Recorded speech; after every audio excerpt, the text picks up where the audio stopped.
Bonjour, merci beaucoup pour cette invitation.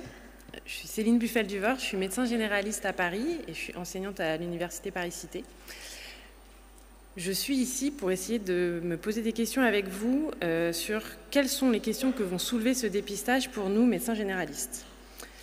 Je n'ai pas de conflit d'intérêt, je vais avoir un lien d'intérêt avec cette présentation. Le premier, c'est que je suis investigatrice principale dans une étude d'évaluation de la faisabilité du dépistage du cancer du poumon lorsqu'il est proposé par un médecin généraliste. Et le second, c'est anecdotique, mais j'utilise le logiciel EO en consultation. J'ai essayé d'identifier notre rôle, nous, qu'on va nous demander dans ce dépistage du cancer du poumon. Et il m'a semblé qu'on pouvait le découper en 4. Repérer, proposer, orienter et accompagner. Repérer les patients éligibles, ça va être, du coup, on l'a entendu, un rôle assez fondamental. Fondamental parce que tous les dépistages organisés aujourd'hui se font sur des données qui sont disponibles facilement, sur des bases de données, donc l'âge, le sexe, et que là, on va devoir s'intéresser à des patients qui sont à haut risque de cancer, et donc des patients tabagiques dont la donnée n'est pas disponible dans une grande base de données. Les critères proposés par l'INCa ont été rappelés, des patients âgés de 50 à 74 ans, fumeurs ou anciens fumeurs, et dont la consommation supérieure à 20 paquets année, en descendant jusqu'à 15 cigarettes par jour pour une durée de consommation de 25 ans, et jusqu'à 10 cigarettes par jour pendant 30 ans. Bon. Donc moi, j'ai voulu essayer dans mon cabinet de voir quelles allaient être mes difficultés pour repérer ces patients. Et donc lundi, j'ai rencontré Patrick, 68 ans. Alors j'ai mis une image générée par la LLM parce que j'ai cru comprendre que dans le congrès, ça se faisait beaucoup. Patrick, 68 ans, lorsque je lui demande s'il fume, il me répond que oui, enfin qu'il a arrêté en tout cas à l'âge de 54 ans. Il me dit qu'il fume entre 3, 4 et 10, 12 cigarettes par jour. Alors, bon, je me suis dit que j'allais mettre 8 en moyenne. Et qu'il a commencé quand il était jeune, et j'ai compris que j'allais pas avoir beaucoup plus de précision. Donc je me suis dit qu'il avait dû commencer vers 18 ans. Et il a ajouté de lui-même, puis je me suis mis à la pipe à un moment, et là je me suis dit que ça faisait beaucoup. Bah, moi aussi j'étais bien embêtée, parce que je ne sais pas du tout comment on quantifie la consommation de pipe.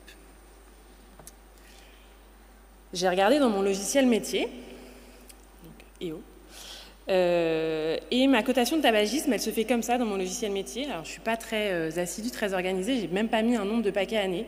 Je sais juste à peu près quand est-ce que la personne a commencé, quand est-ce qu'elle a arrêté, éventuellement s'il y a eu des arrêts. J'ai demandé à des collègues. J'ai des collègues qui ont des logiciels qui semblent plus performants que le mien, où là apparemment on peut coter et du coup ça fait des calculs de paquets année. Je me suis dit que c'était intéressant. Puis j'ai des collègues qui sont encore plus organisés sur le même logiciel que moi, qui eux codent de manière vraiment plus performante, et donc je sens que leur évaluation de la consommation elle est quand même plus pertinente que la mienne.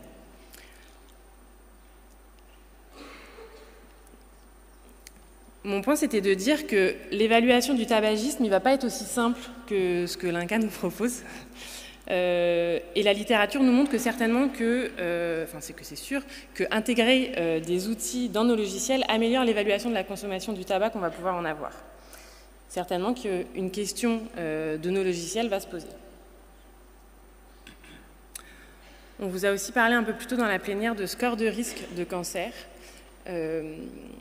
Et effectivement, dans la littérature, il y a pas mal de modèles prédictifs qui sont étudiés, qui permettraient d'améliorer le repérage des patients à haut risque de cancer. Il y a une étude que je vous ai mise là de 2024 qui évalue 10 modèles de prédiction différents dans 9 pays européens. Alors il faut savoir que finalement, ces 10 modèles prédictifs, ils sont assez similaires en termes de sensibilité et de spécificité. Et donc toute la question, ça va être, est-ce qu'on va utiliser un score de risque de patients à haut risque de cancer tabagique, un peu comme on peut le faire avec le risque cardiovasculaire. Il y a des papiers qui montrent que certainement que cette évaluation de calcul de risque, elle serait un peu plus performante que l'évaluation du nombre de paquets année, ce qui me rassure pour mon logiciel. En revanche, ce qui n'est pas encore très clair, c'est à partir, et ça on l'a vu aussi un peu plus tôt, à partir de quel seuil de risque on déclenche ce dépistage du cancer pulmonaire. Les calculs de risque de manière pragmatique, comment ça va pouvoir peut-être se déployer. Vous avez à gauche un score, un des plus connus. Alors celui-là, c'est la version simplifiée. C'est un calcul qu'on peut faire en ligne, donc on pourra faire au cours de la consultation. Ça permet de donner un risque de cancer dans les 6 ans, donc c'est sur 6 ans. Et alors ça, c'est la version simplifiée. Certainement, quand vous allez vous connecter, vous allez voir qu'il y a une version un peu plus étendue, parce que dans la version plus étendue, ils prennent en risque tous les autres facteurs de risque que l'âge et le tabagisme, mais aussi, comme on l'a vu, l'exposition professionnelle, par exemple. Et puis une autre approche pragmatique va être celle des algorithmes, c'est celle que vous avez à droite, qui va essayer sur quelques critères simples d'essayer de screener assez rapidement, que ce soit l'âge ou la consommation tabagique. Vous voyez qu'on est quand même sur plus de 40 paquets années. A priori, il n'y a pas trop de débat de faire le dépistage, et en dessous, on affine en fonction de l'âge.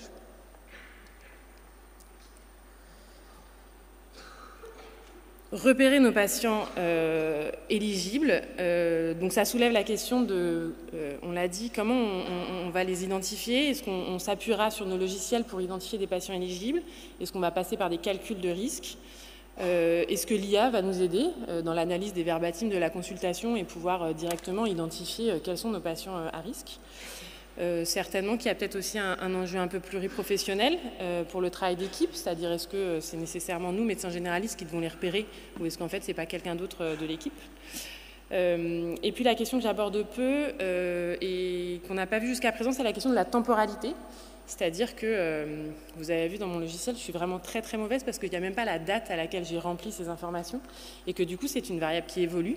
Et donc la difficulté, vous la connaissez, c'est que peut-être que le jour où je pense à ce dépistage, le patient n'est pas éligible, mais que dans 5 ans il le sera, et donc il faut que je sois amenée à répéter mon repérage. À l'inverse, qu'adviendra-t-il d'un patient qui est éligible à un instant T et puis qui 5 ans plus tard ne l'est plus? Est-ce qu'il sortira du dépistage ou pas? Je pense que là, on n'est même pas encore dans ces questions. Une fois que je l'ai repéré, il va falloir que je propose le dépistage. Alors ça, c'est un exercice qu'on connaît, vous connaissez tous dans vos cabinets, et du coup, c'est des difficultés qu'on connaît aussi. C'est un exercice qu'on connaît parce qu'on sait que les patients, ils ne viennent pas uniquement pour avoir de l'information sur les possibles dépistages qu'ils pourraient faire. Ils viennent avec plusieurs motifs de consultation en général. Ils viennent avec leur propre agenda sur ce qu'ils ont envie de vous parler. Et puis vous avez votre propre agenda de médecin sur ce que vous souhaitez faire. Donc ça va poser la question de tout ce qui est hiérarchisation dans une approche centrée patient. Oui, il faut que je lui parle de dépistage, mais peut-être que sa priorité actuelle, ce n'est pas celle-là. Peut-être qu'on va parler d'autre chose avant. Ça soulève aussi la question du fardeau du traitement, c'est-à-dire que s'il repart avec une ordonnance de 15 choses différentes, on sait que ça va être compliqué, qu'il ne va pas en faire la moitié, et que du coup, c'est un échec, il vaut mieux prendre son temps et le faire plutôt sur la durée. Et puis, lorsqu'on propose un dépistage, c'est aussi toute la question de la décision médicale partagée.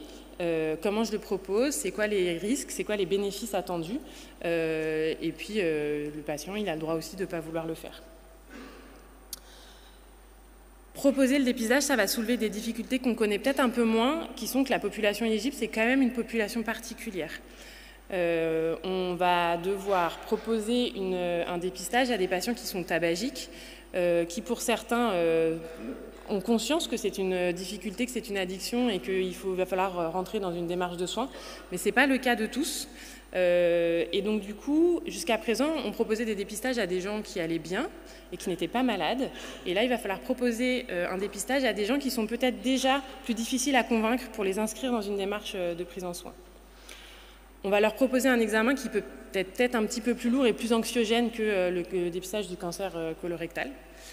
Et puis, on aura aussi une population hétérogène parce qu'on a vu qu'il y a des patients qui auront été sevrés depuis 10 ans, par exemple. Peut-être que ceux-là se seront plus enclins à rentrer dans un dépistage que les patients qui sont actifs et dans le déni, pour être un peu caricatural. Donc on voit que les propositions de dépistage, ça va être un temps assez long. Devra-t-on prévoir des consultations dédiées pour aborder la question du dépistage? C'est souvent ce qu'on soulève sur beaucoup de sujets en médecine générale, mais à multiplier les consultations, le temps médical, malheureusement, n'est pas extensible. On a vu qu'il fallait aussi associer une démarche de sevrage. Et donc, ça sera vraiment tout l'enjeu d'avoir une consultation possiblement dédiée. Il va falloir qu'on travaille sur des outils d'aide à la décision médicale partagée. Pour l'instant, finalement, il y en a assez peu. Et puis, toujours un peu la question d'un travail en équipe. Est-ce que cette proposition de dépistage peut se faire au sein d'une équipe pluriprofessionnelle? On aura réussi à convaincre notre patient qu'il doit réaliser le dépistage et les questions d'orientation vont arriver. On en a un peu parlé. Une des difficultés va être l'accessibilité à l'imagerie. Je vous invite à lire le papier d'Exercer du docteur Trudech qui est très complet à ce sujet. Et donc la question de l'accessibilité, ça va être l'impact que ce dépistage va avoir sur les capacités du système de santé. Moi, je suis à Paris. J'ai la chance d'avoir des examens relativement rapidement finalement, mais je sais que ce n'est pas le cas dans toutes les régions. Et donc la question va être, quand j'ai 3 mois pour avoir un scanner, est-ce que je ne préfère pas proposer le scanner à la personne qui a besoin de diagnostic parce qu'il a une vraie pathologie, plutôt que du dépistage? Et donc ça pose la question de l'engorgement de la filière, ne serait-ce que juste au niveau du scanner. Puis ça va poser la problématique d'engorgement de la filière ensuite sur les prises en charge ultérieures, on y reviendra. Je vous parlais du papier d'Exercer parce qu'il soulève aussi une question d'impact environnemental qui n'a pas été évaluée. Je ne sais pas pourquoi j'ai mis engorgement de la filière, c'est une erreur. Donc l'impact environnemental, dans ce papier, on peut lire que les activités du domaine de la santé contribuent à plus de 8% des émissions de gaz à effet de serre. Et que le scanner prend certainement une petite partie de cette consommation de gaz à effet de serre. Ce n'est pas trop notre problématique à nous en tant que médecins généralistes au cabinet, mais peut-être que ça peut sensibiliser certains patients. Et enfin, ce que je pense être notre cœur de métier, il faudra accompagner ces patients. Accompagner parce qu'on a parlé de diagnostic associé. Dans les papiers, on est à presque un patient sur 2 qui aura un diagnostic associé à ce scanner. Dans les diagnostics associés, ça sera relativement ciblé, c'est-à-dire qu'aujourd'hui, les radiologues s'accordent à dire qu'ils ne regarderont pas les thyroïdes, ils ne regarderont pas les foies. Et donc, du coup, on pourra retrouver des calcifications coronaires qui seront évaluées par un score calcique dans le même temps que le scanner, enfin un équivalent de score calcique, des anévrismes de l'aorte, des emphysèmes radiologiques et des signes d'ostéoporose. Et la question pour nous va être, qu'est-ce qu'on fait de tous ces trucs qu'ils ont trouvés pour lesquels le patient il est asymptomatique, est-ce que je dois aller plus loin ou pas? Ça tombe bien parce qu'en tant que médecin traitant, je connais bien mon patient et je connais bien ses antécédents. Donc par exemple, l'emphysème, j'étais déjà au courant, c'est quelque chose qu'on a déjà exploré, on ne va pas aller plus loin. Ou à l'inverse, c'est quelque chose que je connaissais pas du tout chez ce patient et on va aller un peu plus loin. Et donc on voit bien qu'il va falloir se préparer à accompagner ces patients. Je pense que vous imaginez bien que les scores calciques élevés qui vont revenir chez des patients asymptomatiques, on va vraiment être embêté de savoir ce qu'on en fait. Et donc du coup ça pose la question de quel parcours et ça repose la question de l'engorgement des filières. On sait que quand c'est difficile d'avoir un cardiologue, si en plus on multiplie des demandes de cardiologues pour des patients dont en fait spontanément on n'aurait rien demandé, ça va commencer à être compliqué. L'accompagnement, il va aussi se faire dans le soutien de l'engagement de nos patients. On a parlé de répétition de la mesure. Il y a des données, les dernières données dans la Somme montrent que sur 1300 patients, on voit que l'implication dans le dépistage diminue très vite. On a 75% qui ont passé leur premier examen. Et puis en fait, à la 2e année, ça chute à 38% en termes de participation. Puis ça chute encore la 3e année. Et donc c'est sûr que nous, on va pouvoir à la fois soutenir les patients qui avaient commencé à s'engager. On ne va pas pouvoir le faire tout seul. C'est-à-dire que pour ça, il va falloir qu'on s'appuie sur des structures dédiées pour les relances. On ne va pas pouvoir contrôler, vérifier si les patients ont été en rendez-vous et leur faire des rappels. Certainement qu'on ne va pas pouvoir le faire seul, mais en revanche, on va pouvoir reconvaincre ou en tout cas rediscuter, réévaluer leur implication dans le dépistage. Et puis certainement qu'on rattrapera les patients qui seraient moins observants. Je pense que vous les imaginez bien quand je vous en parle. Je vous invite à lire toujours l'éditorial d'Exercer de juin 2024 qui parle d'Homo medicus, une cible idéale mais introuvable des campagnes de prévention. C'est un papier très intéressant. Donc on va nous demander de repérer, proposer, orienter et accompagner. Je pense que c'est ce qu'on fait déjà au quotidien dans nos cabinets, donc je nous fais assez confiance pour répondre à ces missions pour nos patients. Merci.